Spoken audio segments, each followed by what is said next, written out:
अस्सलामु अलैकुम।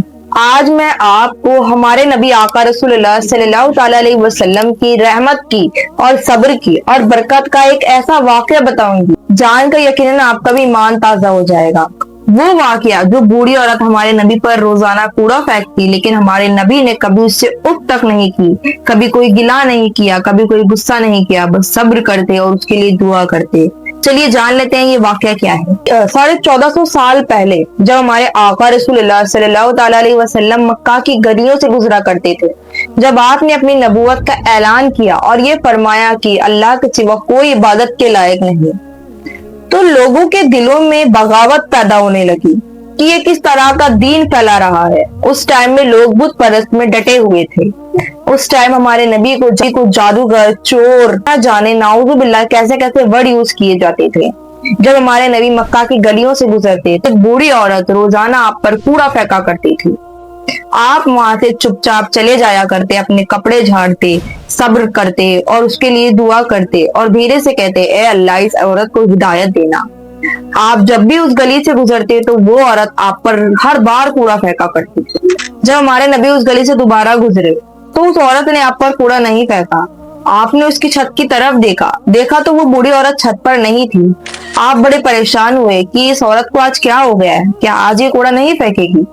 आपने उसके पड़ोसियों से पूछा कि ये औरत कहाँ है, क्या ये ठीक है। तो पड़ोसियों ने फरमाया कि ये बूढ़ी औरत बड़े दिनों से बीमार है, अपने घर में होगी, चले जाओ देख लो। हमारे नबी उस औरत के घर पे गए, दरवाजे पे दस्तक दी कि अम्मा मैं अंदर आ जाऊं। बूढ़ी औरत ने कहा कौन है, आ जाओ अंदर। तो जैसे आप अंदर गए तो बूढ़ी औरत कहने लगी, अरे तू तो वही है जो इस दुनिया में तरह तरह का दीन फैला रहा है, हमारे बुत परस्त से चिढ़ता है, तू जादूगर है, मेरे घर में क्या करने आया है। तो हमारे रसूलुल्लाह सल्लल्लाहु ताला अलैहि वसल्लम कहने लगे, अम्मा मैंने सुना है आपकी तबीयत ठीक नहीं है, आपने आज कूड़ा भी नहीं फेंका, आज आप बाहर भी नहीं आए, मैं बड़ा परेशान हो गया। आपकी तबीयत खराब है, आप काम तो नहीं कर पा रही होंगी, आप अगर इजाजत दें तो मैं आपका घर का काम कर देता। उस औरत से हमारे नबी ने फरमाया, अल्लाह फरमाता है कि अपने पड़ोसियों के साथ अच्छा सलूक रखो, उनका ख्याल रखो, भले खुद ना खाओ लेकिन अपने पड़ोसियों को खिलाओ, चाहे आपका पड़ोसी आपके साथ कैसे भी सलूक रखे। तो अम्मा अगर आप इजाजत दे तो मैं आपका सारे घर का काम कर दूं। ये बात सुनकर वो बूढ़ी औरत ज़ारो कतार रोने लगी और कहने लगी कि ए अल्लाह के रसूल मुझे माफ करना, मुझे आज यकीन हो गया है कि तू ही अल्लाह का सच्चा नबी है, अल्लाह का सच्चा रसूल है और अल्लाह के सिवा कोई इबादत के लायक नहीं है।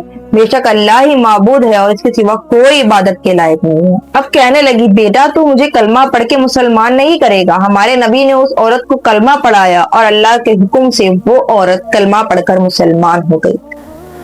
इस वाक़े से हमें पता चलता है, अगर सब्र और पुरसुकूनी से फैसला लिया जाए, सब्र किया जाए, तो वो दिलों के हाल को भी बदल सकता है, दिल की नफरतों को भी बदल सकता है, दिल के गुस्से को भी बदल सकता है। इसलिए हमें हर एक चीज को बड़े ही आराम से और बड़े ही सब्र से हर एक चीज को हैंडल करना चाहिए। अगर हम हर चीज को माइंड से हैंडल करेंगे तो हो सकता है वो चीज हमारे इख्तियार कर दी जाए। बेशक।